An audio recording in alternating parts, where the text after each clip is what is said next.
I usually have something that I want to talk about, in the sense that it's usually because I do political journalism as well. It's usually something that has to do with social justice issues, but I find that I can't really talk about those things in in a way that can change things when I'm writing my journals, as an article, as a journalist. I think that there's more room for me to do that when I'm writing fiction, so that's why I end up writing the fiction. I'm going to start on my right and introduce Julie, who was author of The Third Son. And Julie graduated from Harvard with a BA in literature, and before we came up, I was like, so you graduated from Harvard with a BA in literature, but then she went on to earn an MD at Columbia College, Physician and Surgeons. And she's recipient of the 2012 Massachusetts Cultural Council Artist Fellowship and a writing grant from the Vermont Studio Center. In The Third Son, the novel that is a subject of what we're talking about today, or why we're here, Explorations in Cultural Fiction, it takes readers on a journey that starts in Taiwan, an island off of China in Southeast Asia, following the end of World War II, and it takes readers on a journey from there to the United States of America in kind of the midst of the Cold War, the space race. The story's is really a story of a boy and a story of a girl, both born in Taiwan, who faithfully met during an air raid, an American air raid in World War II. It is a story of enduring love, a coming of age novel in many respects, in which family, national, cultural identity, and the nature of the American dream is explored in rich and captivating detail. It marks a transition endured by Taiwan from Japanese control during World War II to control by the nationalist Chinese under the leadership of Chiang Kai-shek, and the search for national identity. And it marks both the good and the bad of the American dream. The bad being the cultural prejudices and the inexplicable hypocrisy that once existed in America and exists to a large extent today. A nation founded on the notion of equality and justice for all. The good being the promise the American has to immigrants, to people that are coming from all over the world to this wonderful nation, and hopefully still has to those with relentless determination who seek education as a means of bettering themselves and bettering their lives. It's a story of indomitable spirit, as evident by the main character, Saburo.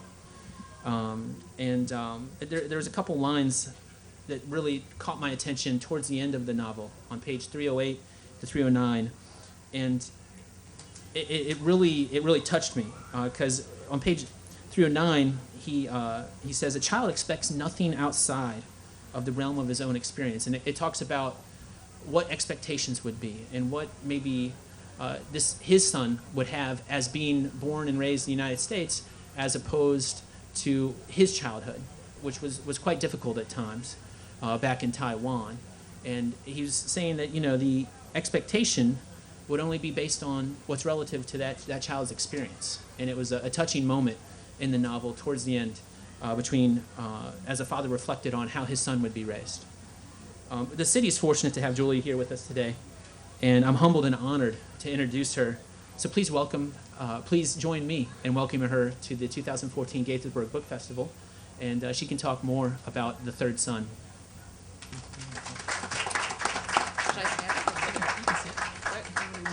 Oh, thank you very much for those very kind words.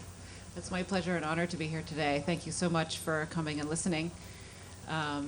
So today's theme is cultural explorations in fiction, and I've been thinking about that today. I just came back from with my brother, who has been my driver today, from the Fiesta Asia in Washington, D.C., where we were at the Taiwanese American Association booth, and it was a lot of fun. It was also interesting because I really don't speak Mandarin Chinese, which is what most of the people were speaking there, and my Taiwanese is really terrible.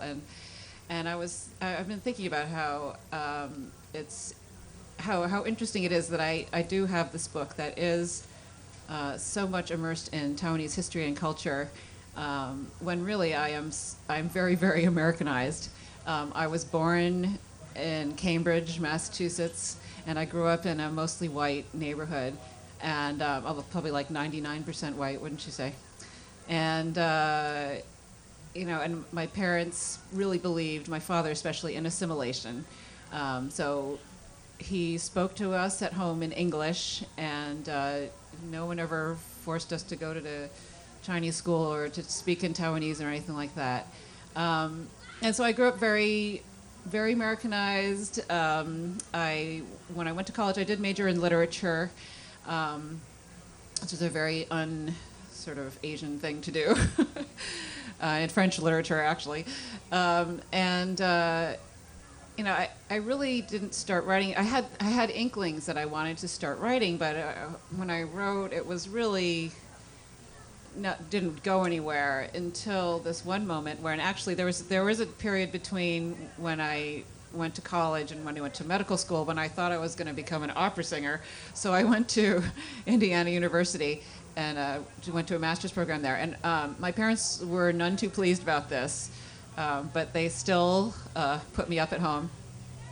And there was just one moment when I was sitting in the kitchen, my mother was cooking dinner, and I had this vision in my mind of a little boy on the floor of his parents' house in Taiwan.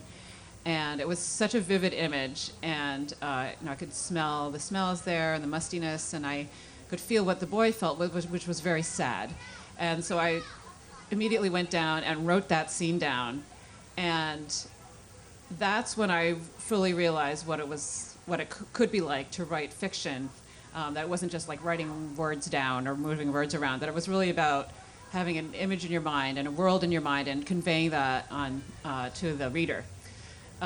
So I, of course, being young and naive, I started turning that into a novel.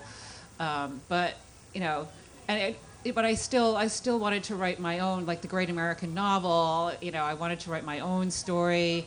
So I kind of took the boy out of Taiwan and put him in the United States, and I was trying to do it that way.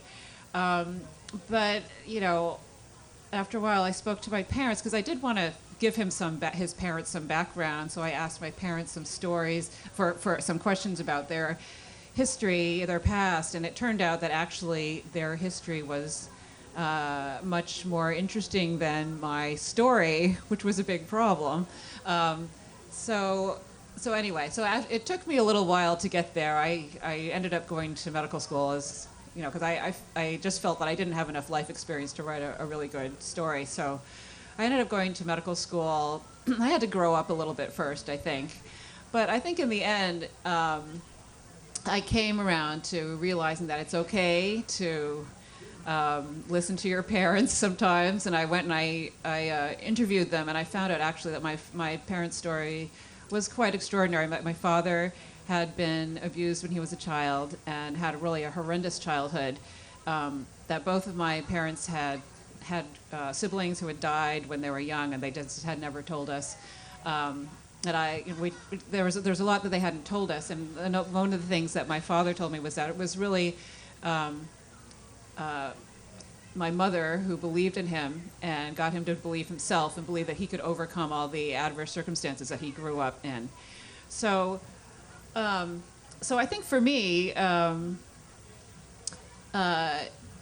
don't know what happened exactly. I think maybe it was that, even though my parents didn't make us learn their languages or force us to, join, youth groups in Chinese or Taiwanese, that they told us the stories of their lives, and those really became ingrained in me and my psyche. And so when it came time for me to tell a story, that's what I came up with. And and over time, since I've learned more about Taiwanese history, and since freedom of speech has become possible in Taiwan since 1992, I found out a lot more about Taiwanese history that I felt needed to be put into the light. So I wrote the story initially kind of based on my parents' histories, but then as I worked on it over the years, I amplified the story, and I wanted to make it more enticing for the general reader who doesn't know anything about Taiwan. I wanted to make it a page turner that would sort of suck people in and sort of make them learn about Taiwan sort of accidentally along the way. And so so and I felt like so I feel more like it's not just a story of my parents or of a particular person, but it's also kind of, in a way, it's a window into Taiwan and into its history that people really don't know about. And I have to say, there's this, it's gotten a lot of reviews, and a lot of them have been, nice. But one of the things that has made me the happiest wasn't a particular review, but I was scrolling through, just looking at a blog about Taiwanese history, and in the comments section, somebody wrote, though I am Southeast Asian, I really didn't know anything about Taiwan until I read this book called The Third Son by Julie Wu. And it was through reading this book that I realized that why the people are. He said it's like an adult child saying to his parents, "We can be friends, bound by blood, but you don't own me." And I felt like this, this is the message I was kind of the message I was trying to convey, and I mean that really it made me feel like I'd done my job, right? So, anyway, yeah, thank you. And next up, I have Rue Freeman, author on Sal Mal Lane. She's a Sri Lankan American writer and activist. Her debut novel, A Disobedient Girl, was longlisted on the DSC South Asia Literary Prize, translated along with On Sal Mal Lane into 7 languages. She has been a fellow of the Bread Loaf Writers Conference, Yaddo, and the Virginia Center for the Creative Arts. She blogs for the Huffington Post on literature and politics, is a contributing editorial board member of the Asian American Literary Review, and she calls both Sri Lanka and America home. On Sal Mal Lane takes place in Sri Lanka in the days and years leading up to the Sri Lankan Civil War between the years of 1979 and 1983. The story is largely conveyed through the richly detailed portraits of these families that call Sal Mal Lane home. They live on this street, a dead-end street, that's within a stand or a grove, if you will, of Sal Mal trees. And when I was reading it, it was almost the street was a character in and of itself. It was, this setting was a character along with these families. And I will speak that I have no relation to the bowling family that's featured in the on Sal Mal Lane. It's spelled differently. So absolutely no connection. They're B-O-L-L-I-N-G. I'm B-O-W-L-I-N-G. But I did catch that right off the bat. I'm like, whoa, what's going on here? I'm supposed to read this book. But needless to say, much of the story is wonderfully told through the eyes and the perspective of culturally diverse children living on Sal Mal Lane. And when I say culturally diverse, they're ethnically diverse, they're religiously diverse, socioeconomically, in every respect. And it's just wonderful, these portraits that are told through the perspective of children. The relationship that the children have to adults is remarkably told as well. And just, I encourage you to read it. Both of these books are phenomenal. You all need to go grab a copy when you're done here today. Anyways, one of the things that really touched me was on page 44. And I'm a city planner. I work for the city planning department, so this caught my attention right off the bat. Sal Mal Lane was named for the trees that surrounded the neighborhood and collected in a grove at the close top end of it. At the time the harassed moved in, the grove was visible but not accessible. It was cordoned off by a barbed wire fence while the local authorities debated the possibility of turning the road into a throughway. A discussion that would be decided favorably for the Sal Mal Lane residents thanks to the trees that surrounded it. And so I was touched by that, and I'm glad it wasn't a throughway. And especially as you get later into the novel, without revealing too much, it is a character in and of itself, this lane. And it plays a pivotal role in what happens in the story. And anyways, our city is fortunate to have Sue with us today, and I'm humbled and honored to introduce her as well. And please join me in welcoming Sue to the Gaithersburg Book Festival, where she'll now talk more in depth about On Sal Mal Lane, a wonderful novel. I thought at first that we were put together because it's Rue and Woo, so because it has a nice ring to it. We've spoken together before, and so it's nice to be here with you. I have to say I've been to a lot of festivals, and this has to be one of the best organized American festivals that I've been at. Everything's been wonderfully smooth, so Thank you for having me here. I've enjoyed it thoroughly from before it even began, as I tweeted, to now. I've come to realize that I'm never going to be a literary success unless I can write a children's book, because I've spent the morning in all the children's author tents, and they have a following. I mean, their audience is crazy. It's like Beatlemania. They shriek and I want people to be able to say, there's Rue, like they say, there's Rena. It's been amazing. So I've actually learned a lot during this day, just listening to those authors and seeing how well they connect with their audiences. I'm afraid I don't have a clipboard and I can't draw very well. I draw the same thing over and over again, but I can write your name in Sinhala, and if you bring a book to sign, I can write your name in Sinhala too. So I'm gonna hope that that's gonna make it for me. I'm going to read a little bit from the book because I think it'll give you a sense for the language and the sort of atmosphere surrounding the story. And you've already done a great introduction, so I'm not going to set it up too much. The only thing I will say is that I'm South Asian. I grew up in Sri Lanka. So I came to the United States to go to college, and I've never taken a writing class. I studied politics, which for a South Asian is almost unnecessary, because if you're South Asian, you're deeply involved in politics. You talk about it all the time. You're very opinionated about it. So I don't know why I studied it. I guess I don't know. I love it. So that's what I studied. And in some ways, the writing that I do is a way of taking the politics and fictionalizing it in a way that can be helpful to people. So this book is another one like that. And I'm going to read you a little bit from this scene where there are a lot of kids in this book, and you will hear a lot of names, but you don't have to pay attention to all of them. The two main characters in this scene are Sana, who's an older boy, and a young girl called Rashmi, and it's an interaction between them. Rashmi belongs to the Herath family, which has just moved into this lane, and Sana is a boy, kind of a ne'er-do-well boy who lives down the lane. So I'm going to read from that. And mercifully, one of my daughters is here. That's okay. And she found my glasses for me. And even more mercifully, these glasses were found for me by a dear friend in New York not long ago, and I think they're not too hideous. So I'm going to put them on. Despite the unfortunate events that led him to be seen not as he wanted to become, a responsible, caring boy, but rather as he had always been, a ne'er-do-well the neighborhood was forced to tolerate, Sana continued to try. Each morning he stood outside and watched the children leave for school. He waved to Nihil when he could, and he nodded to Surain, even though he never smiled, even when Surain did. In the evenings he was back to his post to watch the children play, which is how he saw Rashmi run down the lane toward him, leap into the air and take a catch. Mohan was now out, and Sana, observing, cheered.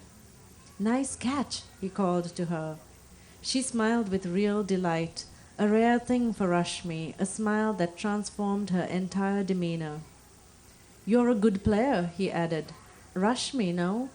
And he felt lightheaded, being able to call her by her name. She wasn't ordinarily a good player, this was a fluke, but no 15-year-old boy like Sana had ever had the nerve to talk to Rashmi. She smiled again, tossing the ball from hand to hand, listening, thinking Sana wasn't half so bad, especially when he was properly dressed as he was right now. Like Raju, she thought, when they're clean and dressed, they don't seem so bad. She wondered if she should invite Sana to join their game. She looked at the ball in her hands, and she looked back at Sana. Just then they both heard the sound of the water ice man. Sure enough, there he came, his sarong tucked under, his wooden box balanced on the back of his bicycle. "You like ice palam?" Sana asked, surprising himself. Rashmi nodded, caught up in this moment, this half-captivated, half-imprudent exchange, and because it was the polite thing to do. The man did not sell Elephant House ice palam, he sold water ices. Water ices were not to be purchased, let alone consumed. They were made of unboiled tap water, probably from the nearby river. Rashmi shuddered, stuck in her predicament. She looked up the road. The others were arguing about scores. Sana stopped the man and bought a 25-cent serving of bright blue water ice. The man scooped it onto a wafer using his hand and gave it to Sana, who carried it reverently over to Rashmi. Her hand slipped a little as the exchange was made, and she dropped the ball. Sana caught it. He took her outstretched hand in his, and he placed the ball delicately in the center of her palm, as though it were a treasure he had found for her. His hand was different from anything Rashmi had ever felt. It was neither gentle nor hard, not soft like hers, nor competent like Suren's. It was warm and ragged and full of some nameless longing. There was a world behind that fleeting touch that disconcerted her. He suddenly seemed too much boy to her, with his boy voice, his boy clothes, his boy hair, and his boy smells. She was suddenly too much girl. "Thank you," she said, at a loss now for what else she should say, though she wanted to stay in that moment, too much of everything around her, including herself, which meant she could not bring that water ice, that unknown water ice made with unfamiliar water, to her lips. "Do you want some?" Sana shrugged. "No, I don't like," he said. Though he did like it and wanted it, he just did not have another 25-cent coin with which to buy some for himself. "Going to melt if you don't eat it soon," he said, smiling, trying to sound as if it was just good advice, not like he cared.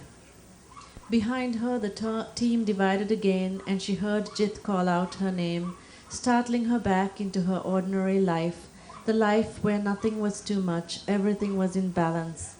She thanked Sana once more and began to run up the road, the ball in one hand, the water ice in the other. Did she trip or did she drop it on purpose? Sana could not tell. All he could see was that before she had taken even a single mouthful, the water ice dropped from her hand and she turned, shrugged apologetically, waved, then picked up her pace to run back to the game. The neon blue lump stayed long enough to imprint itself in his head, then melted swiftly into the hot asphalt.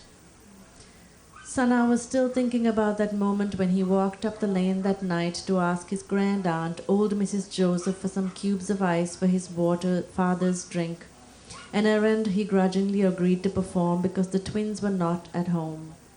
He was about to open the gate to Mrs. Joseph's garden when he glanced over at the Herath house and saw Rashmi seated in a chair on the veranda reading a book.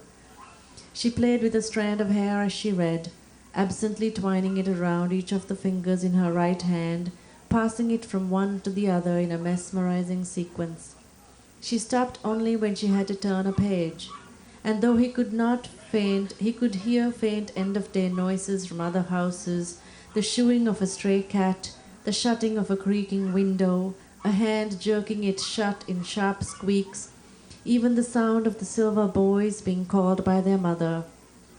Rashmi's quiet activity made the evening feel calm and manageable to Sana, and he did not take his eyes off her. Once she looked up from her book and stared out into the darkness, narrowing her eyes as though she could sense that she was being watched, but she did not leave. Sana stood there until someone called her name from inside the house, and she got up to go, and he stood a while longer until the light in the veranda was switched off. Perhaps it was because old Mrs. Joseph, too, had been changed somewhat by the new family that she did not tell anybody, not Raju, not Jimmy Bowling, or even Sana, that she saw him standing there on that night and on many other nights to come, gazing at the Herath household, waiting for someone or something. And if Rashmi sensed that he was there, she too said nothing, keeping this first secret from her brothers and sister, as if in regret for the fact that she was not the kind of girl who would ever be able to accept the kind of treat a boy like him could give her.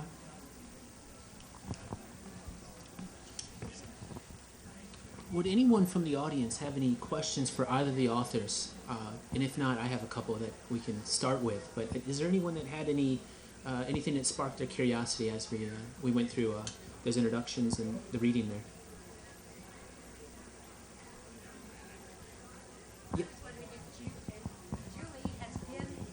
I was just wondering if Julie had been back to Taiwan.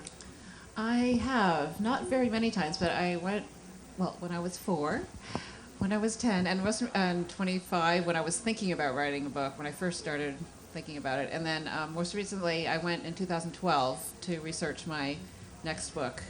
So it was sort of this crazed tour where I was, I didn't see any of the actual tourist sites. I never saw Taipei 101 or anything, but I toured a lot of prisons and spoke to some former political prisoners in Taiwan. Did we have any other questions from the audience? Yes. Thank you. Ru, I really enjoyed reading your book. Not having come from Sri Lanka, it really gave me insight into, as you mentioned, the political situation between the Tamil and the Sinhalese, the long history there, through the eyes of the children, which was a very interesting and such an innocent perspective. And I wondered, how have others from that region, Tamil and Sinhalese, responded to the novel from having grown up there and having lived through that? So the question was whether what the response was like from the Tamil and Sinhalese communities in Sri Lanka and abroad to this book, which is set in those pivotal years just before the riots in 1983, which then led to 25 more years of war in the country. I'm happy to say that it has been very positive on both sides. And I think that was also intentional in the way I wrote the book, where, as you said, the road itself is a character. And I chose to do that because I am Sinhalese, which is the majority population in Sri Lanka. And I grew up there, so my whole life has been lived over the course of this war and other wars that went on within the country over those years, decades. And I have very clear opinions about what went on and who did what to whom and when and how and who's wrong and right. But that is not a story that I want to tell, my opinion about things. I wanted to tell a story about what happens to ordinary people when events like this come to pass and national policies are made and dismantled and, wars happen.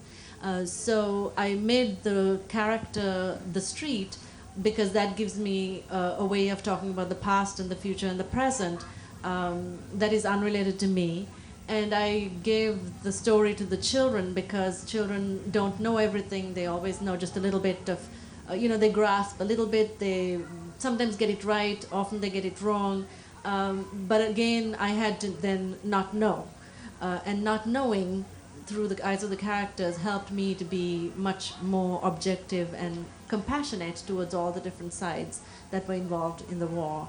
So like you mentioned, that little thing that happened with your book, and somebody wrote that it was important, and that's what you remember. For me, what I remember is that one of the most significantly, I would have to say, anti-Sri Lankan government populations in the expat communities in the world is in Toronto. And I was supposed to speak in Toronto for an event with the book, and there was a lot of opposition to it because I'm Sinhalese. But a lot of the younger expat community in Toronto have never been to Sri Lanka. And the head of the organization that was organizing this event read the book. And once he read the book, he wrote to me about how moved he was by the book, and he's Tamil, by how moved he was by this book. And I did ended up doing events in Toronto after. So for me, that was a very important indicator of the impact of the book and its significance to people, both in Sri Lanka, of both communities. Did we? Oh, yes. Thank you both so much. I just had a question. Both of your novels are communicating a culture and a history of a very specific time and place. And I wonder if you could talk about why you chose to communicate these ideas through fiction as your vehicle specifically.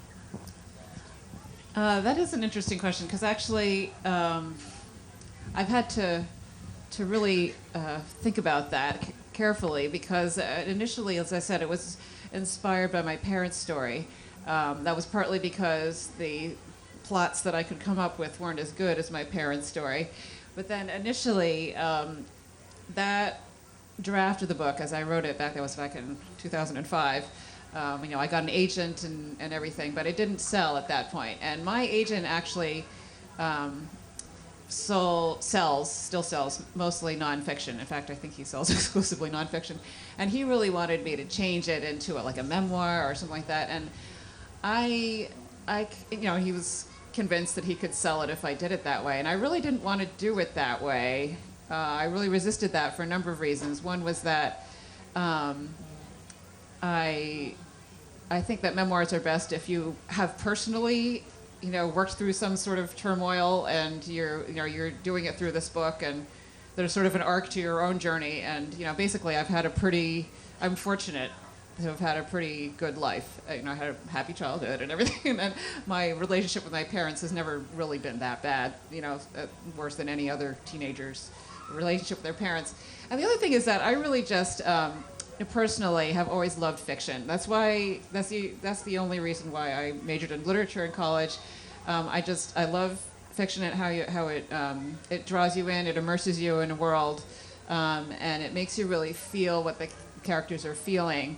And I really wanted to write that way, and I wanted the readers to experience that. And I think it's a different way of exposing people to your history, because it's more of an emotional experience. And I think also, just telling a great story was my primary goal. I just wanted to tell a great story and have people want to read it because it's a great story, regardless of whether they're interested in Taiwan specifically or not. Whereas I think if I had written a history book, or if I wrote a history book about Taiwan, the only people who would read that would be people who are specifically interested in Taiwan. Do you want me to respond to the same question? Please.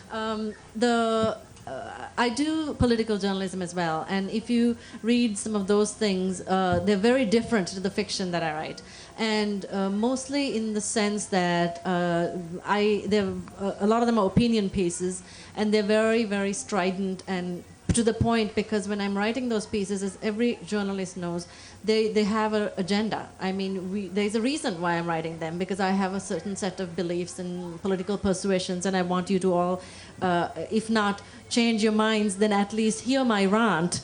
So, and when I finish writing those things, I never look at the reader comments. I'm not that invested in what other people think about it. And, but that is no way to actually change society or life. And so for me, the fiction is a way that allows me to do that, because it does allow for the compassion that is missing from the the journalism pieces. In terms of picking these subjects, like with the journalism, everybody picks things they want to write about, but I really have to have this burning need to tell a particular story. So with A Disobedient Girl, it was something that's always preoccupied me even as a young child, which is the fact that having women who work in your house who are called often my woman, but they're not really allowed to be women because they work for you. And so they grow up, they tend to people, they do all these things. So I've always been interested to know what goes on in that head, what would happen if this is not a role they want to play. And so in A Disobedient Girl, that was the kind of motivation behind writing that story, just really this need to find out. And similarly for this one, to look at what happens to people once they're caught up in those kinds of situations. Well, maybe I have a couple questions if you don't mind, because I absolutely loved both of these novels, and I like this last question on using the fiction as a vehicle for exploring these stories, because in my background is strictly nonfiction, generally speaking. I'm a historian, I'm a sociologist, and architectural conservation, historic preservation so I'm strictly viewing the world from a paradigm of nonfiction typically, but one thing that I felt was that these were strongly rooted in a sense of history, a sense of place. You could feel like you were in this house, in the, where Saburo was being hit by his mother. Or you could sense what it might feel like to be on Sal Mal Lane riding a bicycle on it. You just, this sense of place really was conveyed in both these stories. And the question I have is, when you're choosing, how did you? Is there any frame of reference? You had mentioned that your parents, but how do you create in such vivid detail these places? Is there something that you're pulling from and that you're basing it on, or is it strictly something that is imagined, that you had that moment and you're like, aha, it's an aha moment, and this is where this is going to take place, and this is when this is going to happen? And I mean, surely it had to be based on some. Can I go first? Please. I'd say sort of a mix of things for me. I did a lot of research. I asked my parents, of course, because honestly, I probably relied on my parents more than a lot of historical novelists, but just because there's so little, especially early on, because there's so little information coming out of Taiwan because of censorship. But yeah, I relied on their experiences, and also, from reading books from, about the period, and the internet is a great source for photographs of the time, so that I could make sure that my visual details were correct. I also did, after I wrote the book, some of it, I've imagined, and then when I finished the book, I did have 2 or 3 historians read the book to make sure it was historically accurate.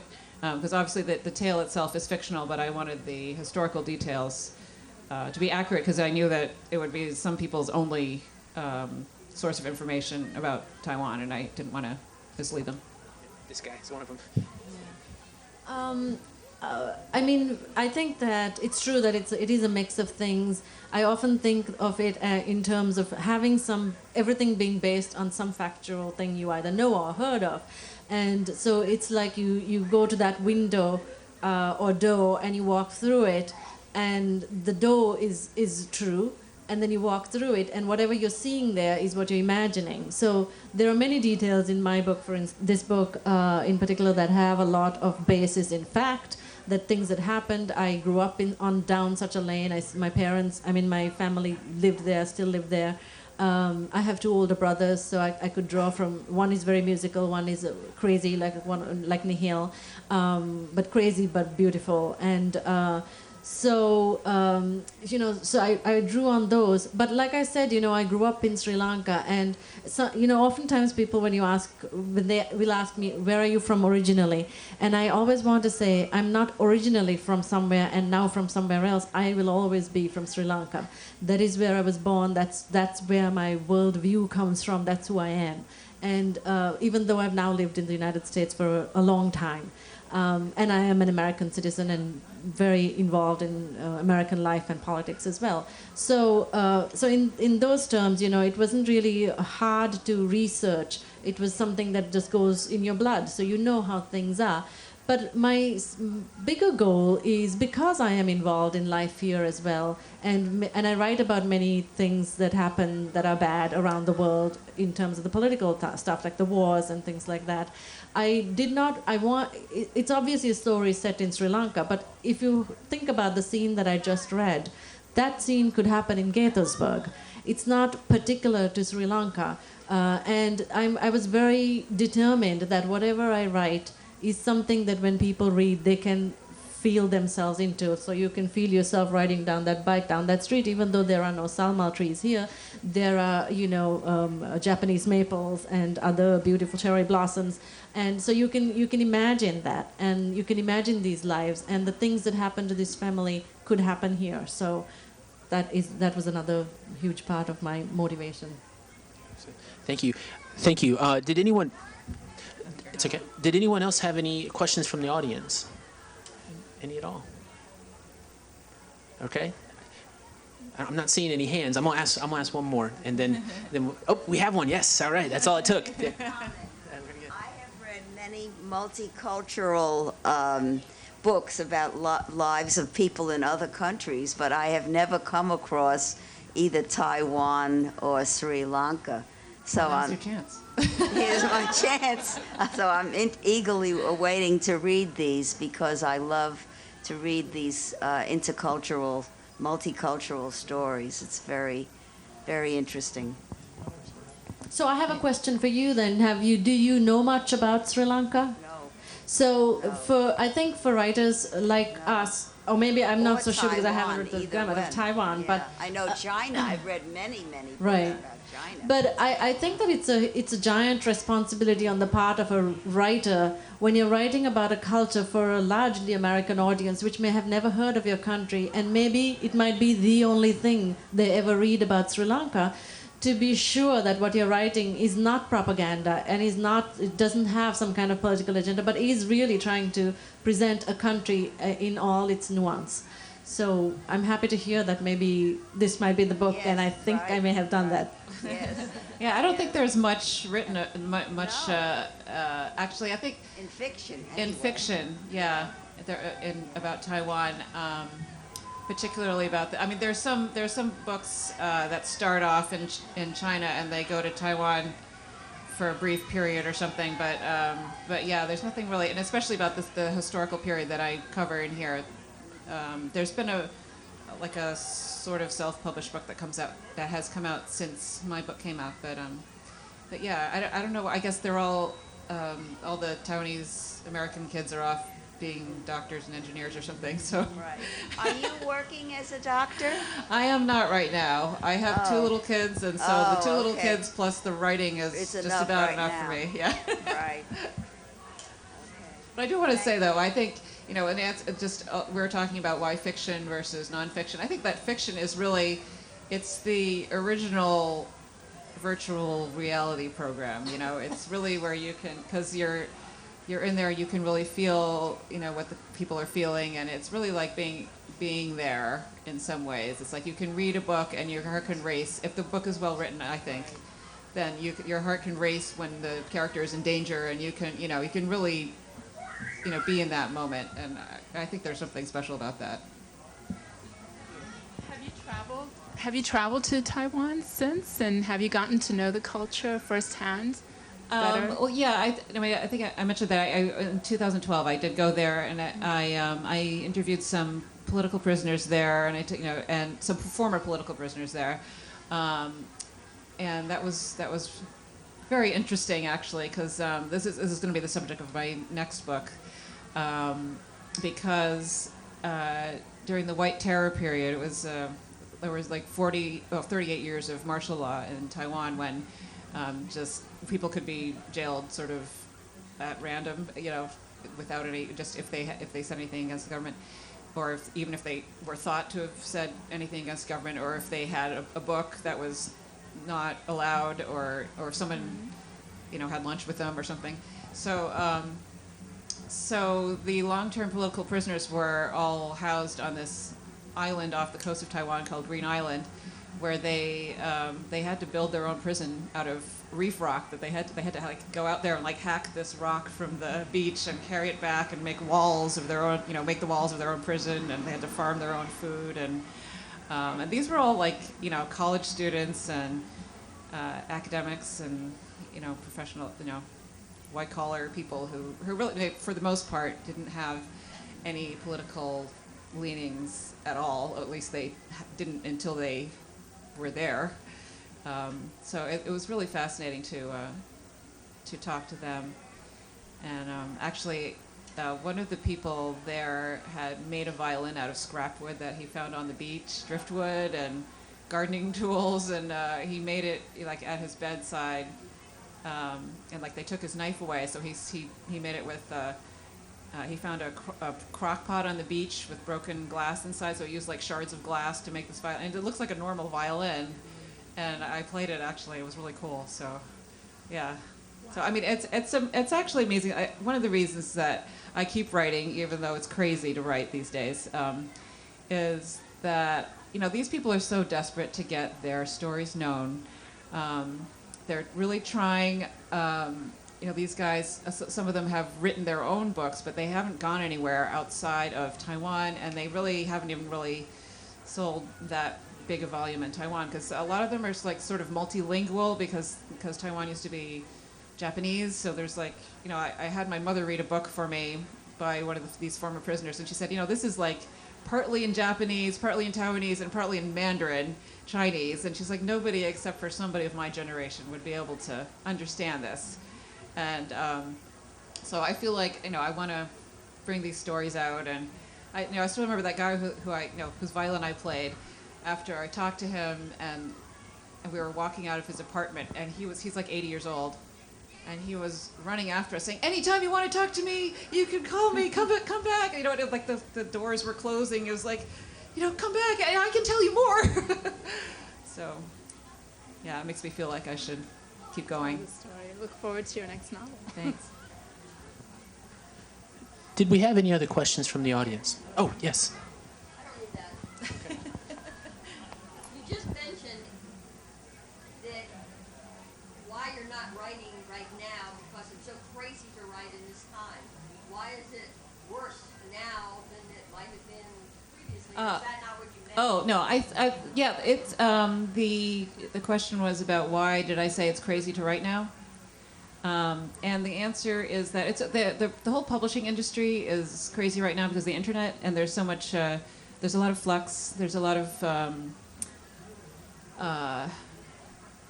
change in the way material is available. Like there's a lot of free material available, and so people are just like used to free stuff, and they're thinking that everything should be free, including our books, and so publishers are capsizing, and bookstores are capsizing, and all this kind of stuff. So I'd like to say bookstores aren't capsizing. Some of them are. Some of them are, but I think that wherever I've traveled throughout the States, I've been at incredible bookstores that have done a marvelous job of keeping writing and authors going and readers excited about literature.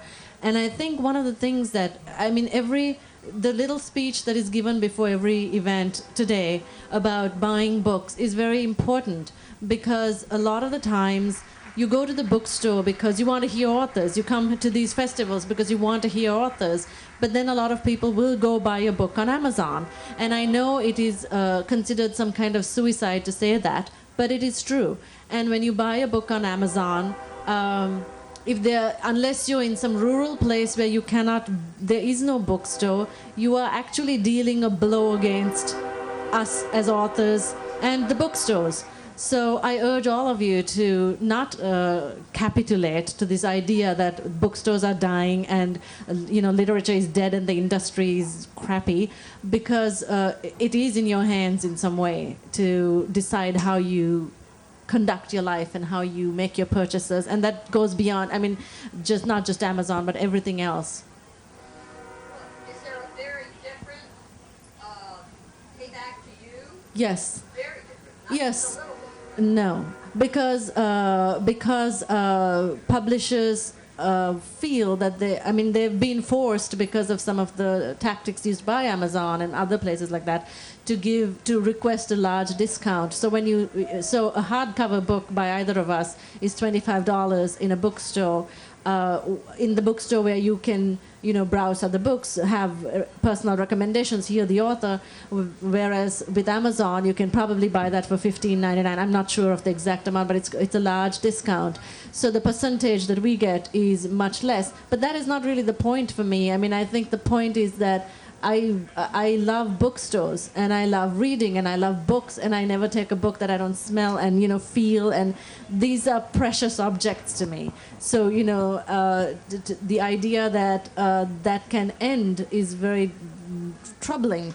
But I think that does not have to be the case. I think we accept a lot of things that we feel, we can't change that, but actually you can. That's one way you can change it. That is one way you can change it. Yeah. Well, I think we are truly out of time, and but I want to thank you for coming and listening to both these, Julie and Ruam, and I encourage you to read these novels because they're really, really good, and they're captivating. They capture you. You can't put them down. I can't say enough good things about them, and this is coming from a guy that reads nonfiction almost exclusively. So please take a moment, at least go over there, open the cover. I think you'll be hooked. Thank you guys so much. Can we give these authors a round of applause, please?